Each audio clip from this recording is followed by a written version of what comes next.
All right, guys, the time has finally come. We are finally releasing the very first episode of Trailblazing Texas podcast.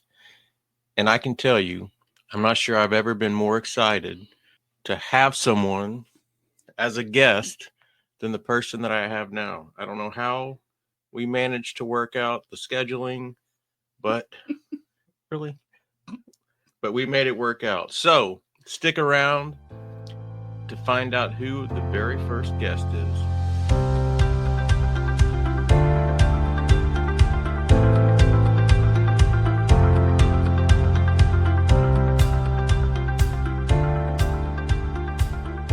All right, welcome to the Trailblazing Texas podcast. I'm your host, Jason, and we are kicking off this very first episode with a very, very, very special guest. And again, I don't know if you heard the intro. I can't believe that I was able to pull this guest and they would come on the podcast knowing that it was a brand new podcast just kicking off. But somehow we made the schedules work out. She is the CFO of the Trailblazing Texas podcast, the cornerstone for our family, the foundation, the rock of this household, and as we like to call her, the dream crusher. My wife, Lori, is in the house. Thank you. Thank you. I feel so very honored to be your first guest. Truly, I'm glad I was able to make it up here. Yep. Well, I thank you for jumping in and being the guest. And I think that it's probably most fitting that you're the very first guest because it was with you on a trip where I fell in love with hiking and backpacking. You know, before that, I had no idea that this would be a love of mine. So, you know, as I often have many, many hobbies, I always like to include you, and here you are. Thank you. So, one question. Did you ever expect when we got married almost 11 years ago that you would have a room dedicated in your house for hiking, backpacking, and rock climbing, and now a podcast studio? Well, no, but yes, because when you get into a hobby, you are all in. And that means you're doing research, you're doing to the extreme, and we have to have every piece of gear possible. And then we have to get the better kind of gear and then the even better kind of gear. Whether it be beekeeping or gardening or tree frog, what was it? Poison dart. Sorry, poison dart frogs. This room has been filled to the brim multiple times in various gear of some sort. So yes and no. Yeah. All right. So I think the most important thing that I wanted to discuss in this podcast is kind of really how it all started for us, you know, the very beginning. And, you know, I can remember it was our first, because we go snow skiing to Angel Fire, and it was our first trip where we were going and we were not going to have the kids. And I remember it was actually the day we were leaving, you said, "Hey, honey," we were in the car. And you said, "Hey, honey, do you know there's a horrible blizzard that's heading, you know, down through Lubbock, and that's usually the way we go?" And I was like, who cares? Like, who cares? Like, it's not going to be that big of a deal. But then you started like showing like the post of towns that it had already hit, and yeah, it was a pretty big deal. Yeah, so I think my parents were like super worried about it, and they were like messaging, change of course. Yeah, and you know when Nana, when she gets worried, you better listen. So, and I just remember sitting in the driveway and we started like talking about, you know, should we cancel? Should we, you know, is there an alternate route? And so we had the brilliant idea is to drive all the way across Texas to El Paso, which is heading west. And then and our thought was as the blizzard was hitting, coming in from it was coming in from the northeast, that we would kind of miss it, get to El Paso, and then as we miss it, we would then drive up to Angel Fire. And to make a really long story short, we got to El Paso and got hit by the blizzard. And I remember we drove probably 3 hours just in El Paso because the snow was so bad. Mhm. But anyway, so we are traveling down I-10. And at this moment, like neither one of us have an idea the beauty of Texas, hiking, backpacking, camping, how diverse the landscape is. And so, we're just driving down, and it's, we're out in the middle of nowhere, and we start to get to this town called Van Horn. And I see so Lori's driving, and I see a sign that says Guadalupe Mountain National Park. And I started laughing, and I said, come on, there's no mountains in Texas. And I don't even, you were probably tuning me out, but Probably. I started Googling it. And when I Googled it, I saw it was the highest point in Texas. And so immediately I just said, hey, in my mind, like, wow, and it's almost 9,000 feet in elevation. And I told you, and I think I was sharing pictures, and I was like, man, we need to come back and do this. It's the high point in Texas. So, it's a bucket list. Then you didn't let it go. Like you were Obsessed with making this happen. Yeah, I think the whole ski trip, I was Googling it, looking at it, reading reviews on the trail. And what's funny, and I can say that it's funny because I think this now, but it's just a hike. Right. But I'm like saying, oh, we're going to climb the highest peak and climb. And no, it's just a trail. It's just a hike. There's not really any danger to it.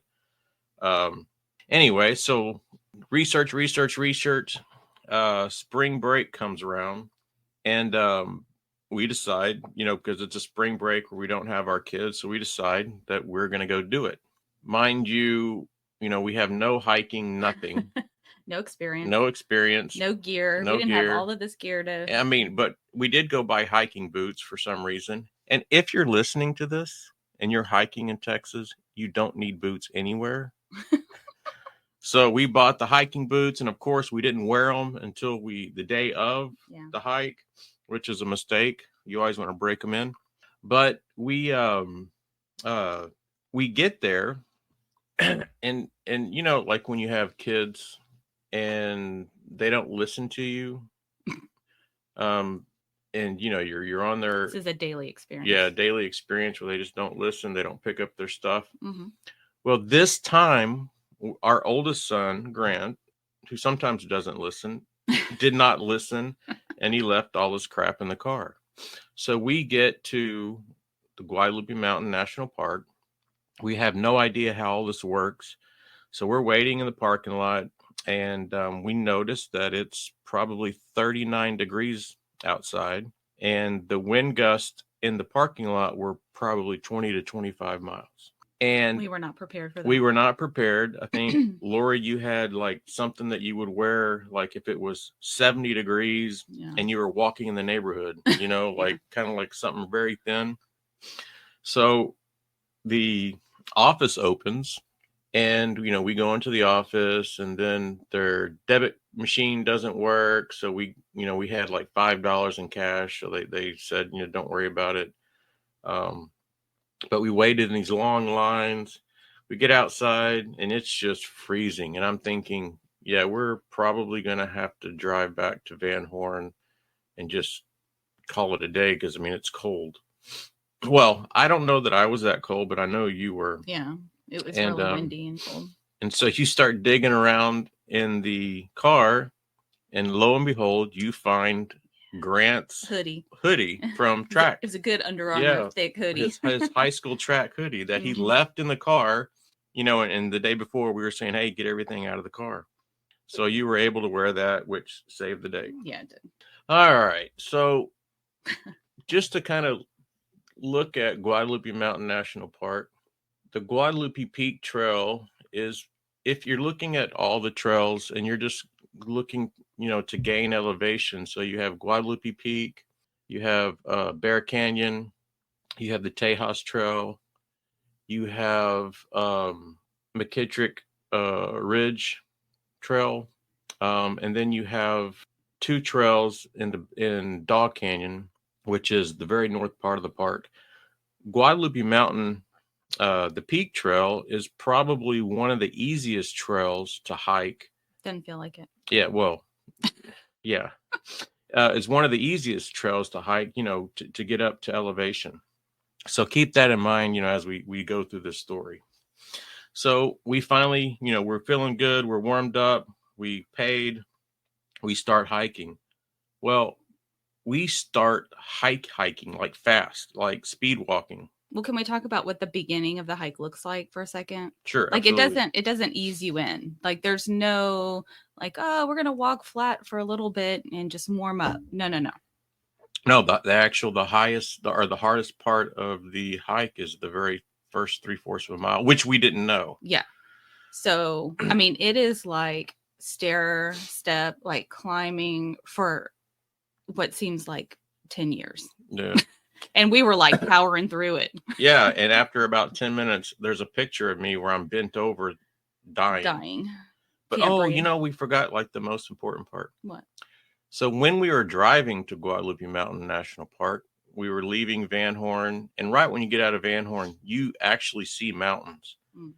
And I remember driving in I'm afraid of heights. So driving, my hands just started sweating because I'm looking at these mountains and I'm thinking, if Guadalupe Peak is the highest peak, how we're climbing higher than these. Mm. And then also looking at them like, and I keep saying climbing because at that moment I'm looking at these mountains thinking that, wait a minute, like, are we actually going to have to like physically climb like on all 3s or 4s? And so I was kind of panicky. And then when you get closer to the park, you kind of go over this hill and kind of around the corner and you actually see, which we didn't know at the time, El Capitan, which is the kind of the south facing rock wall that you see, coming into the park from Van Horn. And as you're driving to the side of that, how steep it is from Guadalupe Peak to El Capitan Peak, and I was pretty overwhelmed. My hands were sweating, and I just couldn't imagine where we were at. That this is Texas. It floored me. Anyway. Yeah, so, I didn't know you were so nervous about this. Oh, if I man, would have known you were so nervous, I would have been more nervous about it. I was so nervous. My main concern looking at it was I'm not going to be able to do it. I'm going to hold him back. I was worried that I was going to somehow not be able to do it and hold you back and be disappointing to your whole, experience. Yeah. Well, so we start blazing up this trail. And again, like our first break was probably within 15 or 20 minutes of the hike. I made a video to my mom saying that we were dying. Yeah. And anyway, so we get through, and then there's one part where there's probably like 30 feet, 40 feet of some exposure. So it's probably about 3-4 feet on this pretty slick kind of like limestone area. And it's probably about a 400 or 500 foot drop. And so that was kind of like unexpected. Anyway, so we start going and we get past that hard part and you round the corner and you start kind of heading, I would guess it's south. And the north winds that are coming from the west just hammered us. Yeah, it was scary. And I mean, it had to have been 50, 60 mile an hour winds that just all of a sudden hit us. And so we were trying to stay close to the wall, almost walking with hands on the wall. Yeah, when we got hit by this wind, I crouched down into the wall. And then Lori stepped around me and crouched down. In my mind, I'm thinking, F this, I'm done. Let's just go back to the car. But I didn't verbalize that. Lori's thinking, he's never going to give up. He's not going to give up. We can't stay here. We have to keep going. So when she steps around me, she crouches down. She goes, "Look, there's some trees. We have some windbreak. Come on, we can't stay here." And I'm thinking, "Oh shit, I'm not going to quit if she's not going to quit." I'm not going to be showed up by my by my And I'm wife. like, I'm not getting out of this. Let's just hurry up and move on. Yeah. So we made a dash, and I mean, it was literally getting almost knocked off balance, and that should have probably been a forewarning to like just turn back. But we kept going. We got into the trees. It was better. Yeah, it was a lot better, and we kind of stopped and talked. Talked through it, laughed, and kind of kept going, and eventually we made it to the peak. We did. And I can tell you that was it was emotional for me, because at that moment, that was probably the hardest thing that I've ever done. Then doing it with your partner, your soulmate, it was awesome. And then, yeah, I mean, do you have anything about the peak? I was just thinking, it at some point became a goal to do it with the kids when they turned 16. So I don't remember. Yeah, we were up there. Were we up there when you started thinking about that? Because I remember pretty soon after, either it was on our trip or after our trip, you decided you wanted to take each of the kids, to experience it with you. Mm-hmm. Yeah, and so to that, I have taken all four of the kids. And it was just basically when on their 16th birthday, I bought them a backpack and a tent. They packed their own food, snacks. They packed their own clothes. They needed to check the weather, and really just to kind of, no quinceañera, no special birthday about you. This is just, look, life's tough. If you're not prepared, it's going to kick you in the teeth. And we as parents, we're here for you. We could help you. We can support you. Through life, but this is life, and it's hard. And for each child that I took, I mean, we did Guadalupe Peak, which is a tough hike, and then some other tough hikes just to kind of like welcome them into adulthood. Yeah, and that was like something special, just with you, good bonding time, with you, which I loved for all the kids. Mm-hmm. All right, so then we finished the hike. We're so proud of ourselves. We drive back into Van Horn, and at that moment we've been idle for probably about a little over an hour, and we get to the hotel and we can't move. The lactic acid has shut down our joints, our muscles. Yeah, we hobbled. Yeah, that was one of the worst. I don't know. I passed a kidney stone, but this was. No, trust me, kidney stone was worse than this. I was in the car for that. No, this was tough. This was hard. Like, I was not expecting to be hurting that bad. Anyway, we survived. Yeah, we survived, and we enjoyed it so much that we ended up going back. So when we went back, we did an even harder hike, and I didn't realize that it was going to be harder, because at that moment I was still kind of new to the game, and Guadalupe Peak, everybody does that. It's the hardest hike. It's not even close to the hardest hike. Mm-mm. So during that time, from this trip ending and our next trip, I had the wonderful idea that I was going to hike all the peaks, all the named peaks in the park. And that was my goal. And so on the radar was Hunter Peak. So we get to the park, and now I have it down. I don't have to go talk to anybody. I go to get the green envelope. I pay the money. I seal it. We're ready to go. Man, we have probably the same hiking boots, but we have we're ready. I think I was in tennis shoes at this point. No, I had given up the boots at this point. Yeah, I had my boots, but we had layers and no cotton, and we were on it. So we were going to hit this trail called Tejas Trail, and it is probably 5 miles. So Guadalupe Peak is like 4.5. 4 3/4 mile, I think, to the peak and back. This was, I think, 5 miles just to get to where it kind of flattens out and you start to hit, the trail to hit Hunter's Peak. And that trail was tough. It was It was very hard. tough. And I actually have a video of you. I don't even think you knew that I was recording. You were off kind of to yourself and you said, you were going, wow, look at all the stuff that we've done. And this is where I hate my husband. I just remember saying, you hate your husband. Something about hating you. Oh yeah, you said it. It was something to the effect of, this is a time I might hate my husband. Yep. It was beautiful, but it was so hard. Mm-hmm. I just remember it being. It was way harder than Guadalupe. So yeah, it was harder, and it seemed so much longer. Yeah, and what's funny about hiking, if you're new to hiking and backpacking, you meet some truly amazing people on the trail.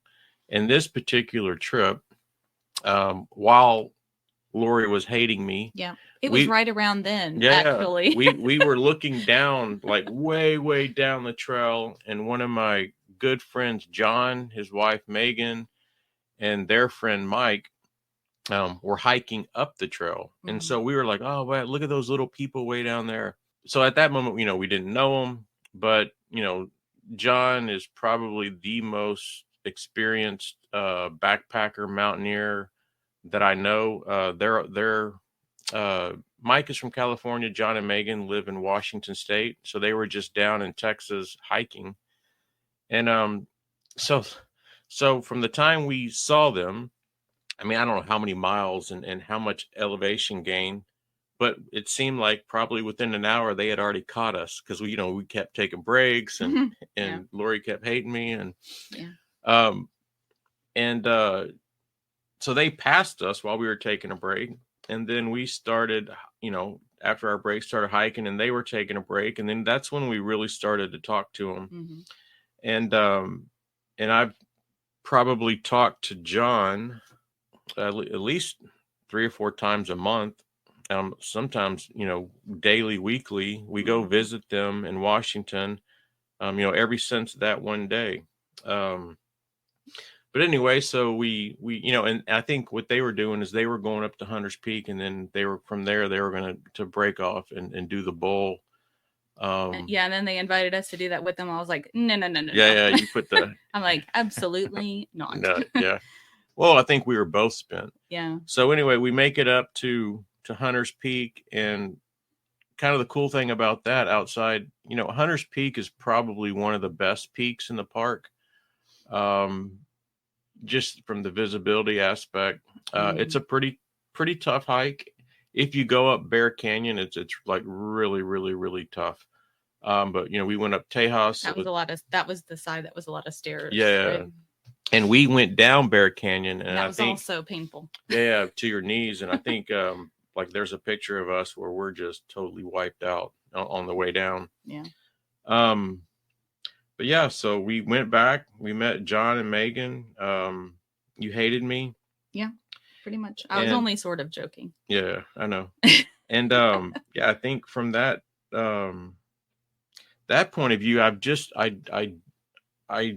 fell in love with Guadalupe Mountains National Park. It's my favorite place on earth. I'm there. This was probably 8 years ago. I think it was 8 years ago. Yeah. I'm there a couple times a year.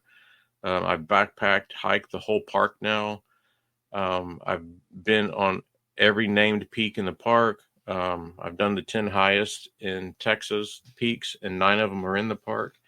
And you could tell me right now that you would pay for my next 100 backpacking expeditions, and I would go to that park 100 times. So. All right. So then we're kind of getting into this hiking, backpacking. I'm really getting into it. And we went on our very first backpacking trip and to Los Maples, which is probably one of the prettiest places in Texas. And so I had to do some I had to talk you into going and Mhm. backpacking. And I just want you to give our listeners, what are your rules for going hiking and backpacking with me? So let's talk about hiking. What are your Okay. rules? Okay, so my hiking rule, it kind of depends on the elevation gain. Okay, if there's a lot of elevation gain, it's got to be short mileage. What's a lot? Like I don't really know. I mean, maybe like 2,000 feet. Yeah, that's a good. I mean, that's a good I'm not chunk. really good at that. I don't know. Yeah. Just when your legs start hurting. Okay, so like Guadalupe Peak. I mean, what was that? A total of 4-ish? No, that was What was that? 6? 20, 28. No, but 29? mileage Oh, wise, right at 9. 9 miles. Yeah, 8. Oh, 8. that was really pushing it for me. Yeah. But if it's flat, I can go longer. So flat, I can go max like 9-10 miles, like max. And that's funny because I know if I'm going to do something more than 10, then I don't ask you. No, absolutely not. Because you always ask me, I'm how not many miles interested. are you doing? Yeah. So flat, max, I can go 10. Elevation, more like 6. Okay. And then let's say we're going backpacking. Okay. And I say it's going to be one night. What are some of your rules? Well, it can be only one night. Well, yeah. I mean, I know it's only one night that you're going to do, but what are some rules that you have? Okay. Well, car camping is a different story. No, we're car primitive. camping. We've got access to our car for things, Toilet. in a toilet and some running water. Yeah. Backpacking can't be over one night because I will not poop in the woods. Yes, absolutely not. That's a no. Yep. So I feel like I could probably make it one night and not have to do that. So anytime I want to go to a state park and it's for one night, maybe. I've been inviting Lori. Anything that's more than that, then I'm out. I don't know of anybody that wants to poop in the woods, so I'm usually by myself. Yes. All right. So we went on our first backpacking trip. We went to Los Maples. I think we had a really nice time. I had my own tent. You had your own tent. It was a long hike. To get to that campsite. Yeah, we went the west. I think it's called the West Trail, and we went all the way out to campsite H, and it's like way out there. And for a backpacking trip, for your first trip, it's a great. I think it's a great route. It's maybe 3 miles out, 3 miles back, or 3.5. Mm-hmm. But it's tough. Like, I mean, I rocked it. You did, and there was some elevation gain. You got our water. Remember all the frogs that were in the water, and we filtered the water. We did some filtering. Yeah, that was cool. And I was nervous about that. Yeah, we had some dehydrated meals with some added little special seasonings to it. Mm-hmm. You had your own tent. I had my own tent. I think at that time I didn't have a really nice. You didn't have a 2-person. Yeah, a 2-person. Yeah. For backpacking. But yeah. So I kind of liked having our own space. I was able to miss you. Yeah. So we went to Los Maples. It was a great adventure. Trip. That was fun. And then I didn't have to use your trowel. Nope. No pooping in the woods. Nope. You survived. I survived it. And then I got kind of cocky. Yeah, you did. So if you didn't know, Lori's a teacher. She's been gen ed for over 20 years, and she's now a lead, kind of the head for a wonderful program called Making Connections. So she teaches children with autism. And as you can tell, just being an educator, it's stressful. So here recently, the school district that she teaches in started giving the teachers, they have a week off in October and a week off in February. Mm-hmm. And which I love. Yep. And these times that she gets off are very precious. Very precious. And where she doesn't want to do, like, she wants to just relax. She wants to go to the beach. Yeah. Maybe a winery or two. Fredericksburg. Yeah. So I had the bright idea that we should try to do 18 state parks in the 8 days that she had off. And did we do it in October?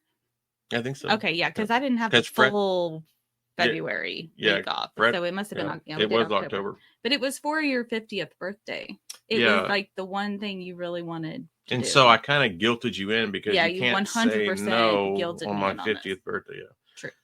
So I had it all planned out, and I was very scared about this. Yeah, we actually got 15 state parks in Mhm. the 8 days. But during the negotiation of this trip, I had to throw in, I think we had 2 nights in hotels Mhm. and 3 or 4 wineries. There was not that many wineries. Yes, there was. I promise you. It was maybe 2. 3? No more than 3. Okay, let's just go with 4. No, that's Yes. an overstatement. Let me just tell you, I had to get a certain mind. Like my goal Mm-hmm. was to not complain Mm-hmm. and to be tough, like to go beast mode. I wanted to like impress you with Honey, you always impress me. You know, like I didn't want to be a complainer. I didn't want to be whiny. I wanted to be like a go-getter. Mm-hmm. I wanted you to be so impressed. Mm-hmm. How did I perform? You did. And I mean, I have a video, positive wife video. Yeah, but that was so sarcastic. That was really beast mode. Like I gotta say, we went back to, well, in the middle of this trip, you know, we hit Lost Maples again. We went back to that campsite, and my phone was dead, and I didn't have the map, and I just knew where it was, and I started to panic, because I thought, you know, we reached the plateau of this mountain, and I'm like, yeah, you know, campsite H is just right here, and we kept walking and walking, and I can tell you were getting like, I'm done with this crap. And so I dropped my backpack and like took off ahead of us to go find it, and found it, and then, you know, came back. But yeah, I mean, you were a trooper on the whole trip. I don't remember. It did help that we had every now and then a hotel, every now and then a restaurant. That kept me going. Yeah, so you were in beast mode, and I think the very last day we didn't even, there was one state park we didn't go to just because I think we were both done. Mm-hmm. All right, so we'll talk about your favorite ones. Do you remember? Well, your favorite state parks? Oh, Cap Rock. You love Cap Rock. Cap Rock. So I think I lied when I said if you would pay for 100 trips and it would all be Guadalupe Mountains, yeah, I would sprinkle some Cap Rock in, because I mean, I love that place. But yeah, we hit Cap Rock. Palo Duro was nice. I liked Garner.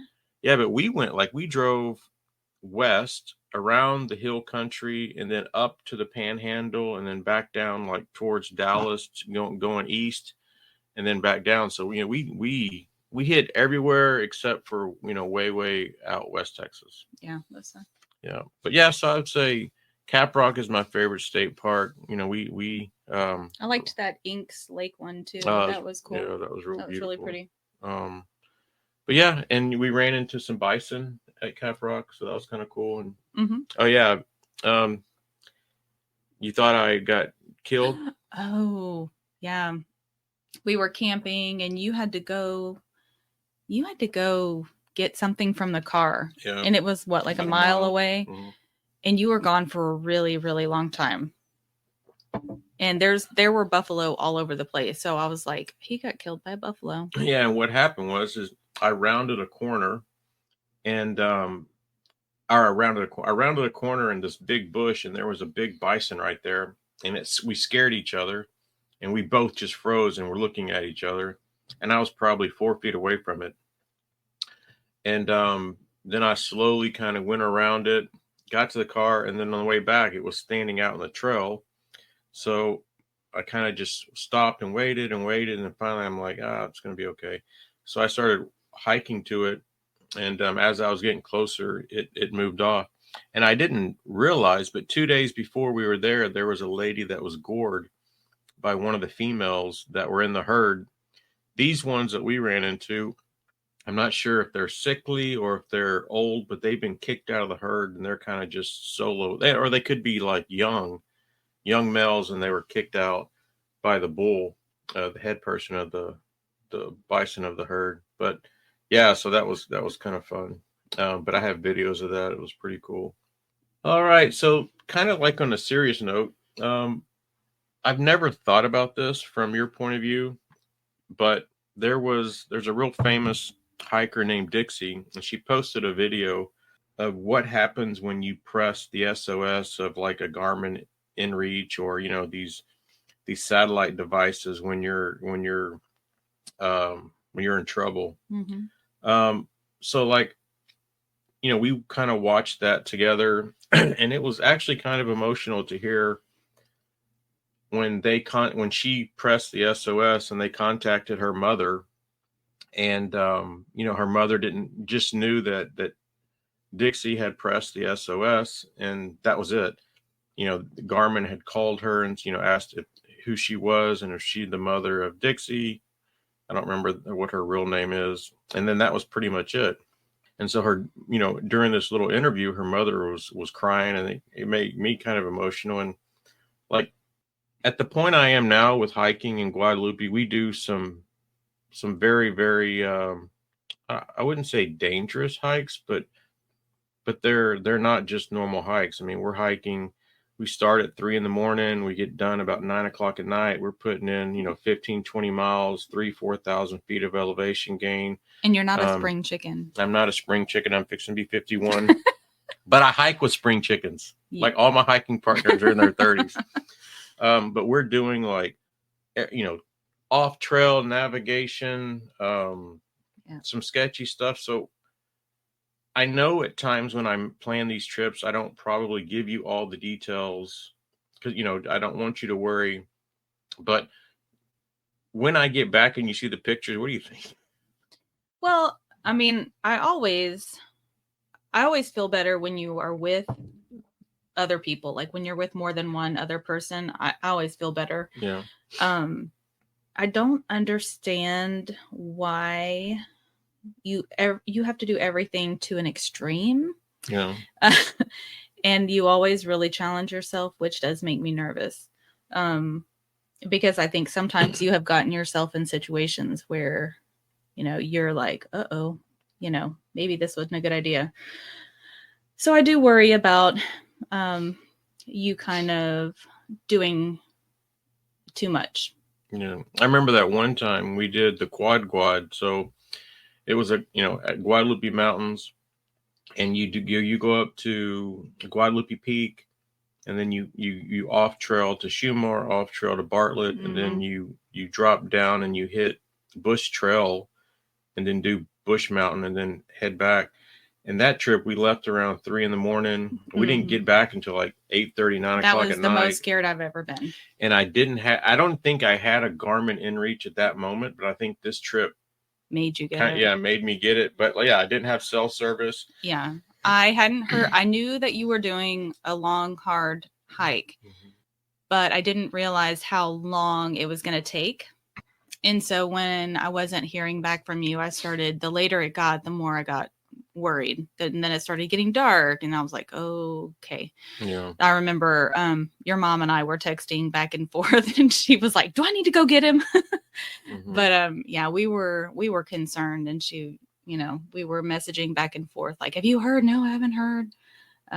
She was about to go pick you up. She was about to go hunt you down. Yeah, and I think when we got back, I did end up texting you. I don't think it was the next day. You did. But I mean, like even then, like sometimes at Pine Springs, you don't have cell service. Yeah. It's just kind of spotty. So yeah, that was the probably scariest time for me. But I like that you have that InReach now because number one, I know you can SOS if you need help, and I can you can send me messages no matter what, whether you have service or not. So I can hear that everything's going fine, and that makes me feel a lot better. And then how did you feel when you saw the pictures of me, Henning, and Sam hitchhiking? I was mad, to be honest with you. I was at work when you sent me that picture, and I work with Henning's fiance, and I was mad. Do you remember the pictures that we made of me doing fake dangerous things? Yeah.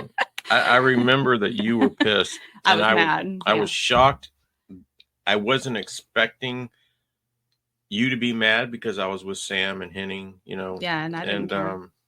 Yeah, you didn't care. You were like, Mm-mm. what the hell?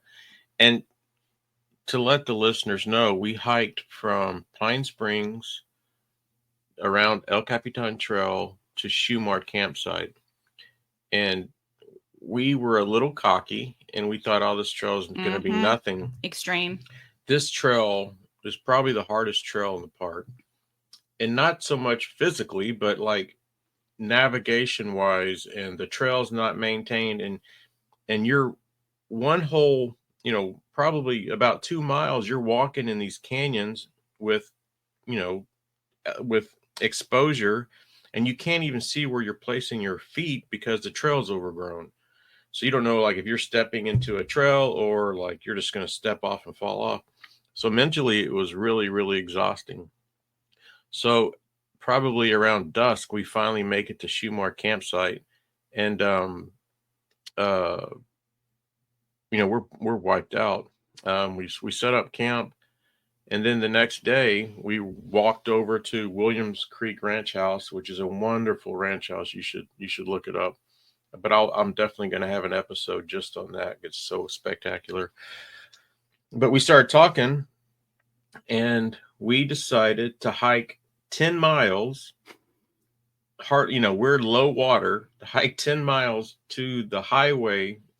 It's either 180 or 62, and hitchhike back to Pine Springs. And the only thing, so there was a gamble. So when I couldn't remember when we spilt out on Highway 62, if we were going to be past the highway where coming from Van Horn, or we were going to be before it, because if we were past it, then our odds of catching a ride would be greater, because everybody, you know, that we would encounter is going past Guadalupe Mountain, the visitor center. If it was before that, then there would be probably some cars turning off on the highway heading to Van Horn. So we were out on the road for about 45 minutes. So we made it to the highway. We were past that turnoff, and then you can see where you're going. So you know, you're hiking another 7 miles to get to Pine Springs. We didn't have, I think at that time we were already starting, like maybe 3 sips of water left, and the grade is like a 7% grade getting up to the you know, the Pine Springs. So yeah, it was going to be tough if we couldn't get a ride. I was posting on Facebook, on the Guadalupe Mountain Facebook page, you know, if there's anybody in the park, you know, could they come pick us up? There's 3 of us, and you know, no one responded. Anyway, we got picked up. Didn't get murdered. Didn't get murdered. The gentleman, you know, he pulled over in his truck. He told us to get in. We jumped in the back of the truck. We got to Pine Springs, and I was so happy that I pulled out the money in my front pocket to give him, and it was like $40, and he wouldn't take it. He goes, "Man, no, man, go buy you a beer. I'm just glad I can help." So we made it, and then I was grounded. Yeah, when I got home, I was pretty mad. I was like, "Don't ever do that again." All right, well, I think we're pretty much wrapping it up for this first episode. You know, what's important to me is just to kind of kick it off with you. You know, thank you for the support in this adventure, and you know, just I to always kinda, support your hobbies. I know, just to kind of go back as to you know, where it all began, because I think that's important, you know, for future episodes to kind of have an idea of where this love of hiking, backpacking started. So the last question, what is one piece of safety advice you would give to a new hiker or backpacker? I'm sure you have many. I have many, but I think based on past experience, the most important is stick with your buddy. If you're hiking with someone, don't go beast mode and go ahead and leave your partner behind. Because guilty as charged. Things can happen. Just ask Raymond. Yeah. Yeah. I'll have another guest on my stepdad where this happened. I actually left him and I didn't realize it. And yeah, this was probably For 5 or shame. 6 years ago, and I'm still hearing about it. I'll never let you forget Yeah. it. So yes, that is a wonderful piece of advice. Buddy system. Buddy system. Do not leave your buddy. No, ever. Absolutely not. All right. Well, I think we've touched about everything. Thank you for having me on. I feel so privileged. No. All right. Well, everybody, thanks again for listening. We're probably going to be dropping an episode, probably one episode every 2 weeks. And it's going to be everything backpacking and hiking in Texas. And then also, you know, I think what I'm really most excited about is trying to get and interview just people like us, just normal people that love Texas, that love the trails in Texas, the parks, and hear from you all. So that's kind of where we're heading with the episode. And thank you so much for listening. Y'all have a blessed day.